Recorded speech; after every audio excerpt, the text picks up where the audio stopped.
Penny and Jonah were married on a fine spring day in a small church just outside of their hometown. I knew nothing of my husband's criminal tendencies and was looking forward to a long and happy marriage that wasn't to be. 2 weeks after the honeymoon, the police came to arrest Jonah for a variety of offences. I was shocked as I watched my new husband being led away. About 3 months later, Jonah was sent to state prison for 2 years. Penny had to travel a long way to visit, and because of limited funds, she could only afford to travel once a year. The first year, they were allowed to spend about an hour together. Oh, baby, I've missed you. I've missed you too, honey. Why didn't you tell me about your trouble with the police? I haven't seen you for almost a year, and you want to talk about that? Not a chance. I want to make love to you before our time runs out. Jonah, you don't have to be crude. Besides, this place gives me the creeps. Anyone could be watching. I don't care, baby. The whole prison could be watching for all I care. Now get your clothes off. Jonah moved to his wife and kissed her deeply. Although Penny didn't want to, with only the curtains around them for privacy, she hadn't felt Jonah for a year, and the feel of her husband's body against her. The warden sat in his comfortable chair, watching the show before him on the monitor. The new video equipment that was installed allowed for a great view of the visiting rooms. He zoomed in to catch prisoner 156770. God, I forgot how hot you are, Pen. And I'd forgotten how I loved you. The warden watched as the scene before him slowed. He clicked the switch that would stop recording. Jonah, I'll try to visit more often, but you know money is short. I know, baby. Just do your best. They quickly dressed and heard the bell sound to signal the end of visiting time. That was good timing. Honey, before you go, you have to promise me something. What, darling? Promise me I can have that special thing of yours when I get out of here. Jonah, you know I don't like that sort of thing. Promise me, baby. Maybe that's all I'm saying. A guard walked in and led Jonah away. I love you, baby. I love you too, Jonah. Well, what do you think, guys? Is she hot or is she hot? She's hot, all right, Warden, but there is no way she'd agree. I'm thinking maybe of not giving her a choice.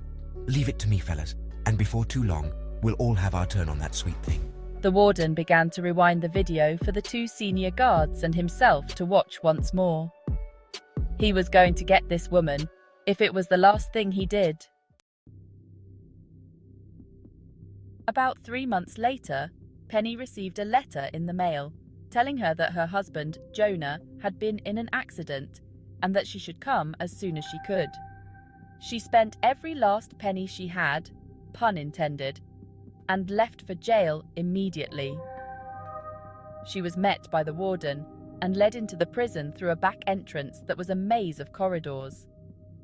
After about the 3rd turn, she had lost track of where she was. Where are we going? I don't believe in beating about the bush, Mrs. Pringle. I brought you this way to show you something. What about my husband?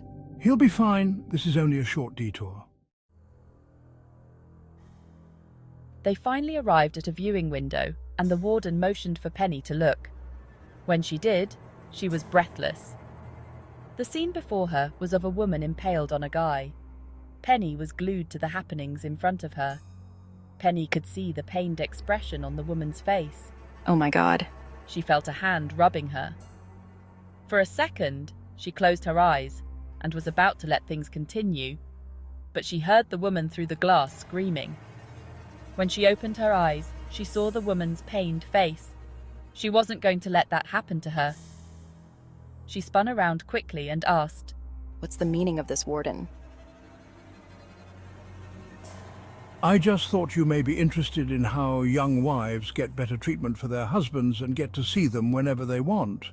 But I guess you're not too concerned with how your husband is doing. That's not fair. I am concerned, but I'm not going to do that. That's your choice, Mrs. Pringle. The warden led Penny to his office and explained how her husband had taken ill and was very sick. I'm sorry you had to come all this way, but you will be unable to see him at this time. You bastard. You mean I can't see him unless I let you and your friends do to me what those other men were doing to that poor woman?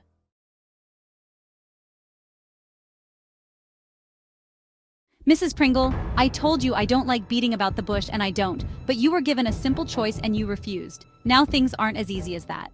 What am I supposed to do then? Take on the whole prison? That could be interesting. Penny leapt towards the warden with her fingernails, ready to tear his eyes from their sockets. The guards were quick and held her firm. You know I can't afford to visit again if I go back now. You know that. Penny sobbed. The guards let Penny go. She slumped in her chair and sobbed into her hands. Perhaps you should see this, Mrs. Pringle. It may help you deal with things. The warden started a video. It showed the same woman as Penny had seen earlier.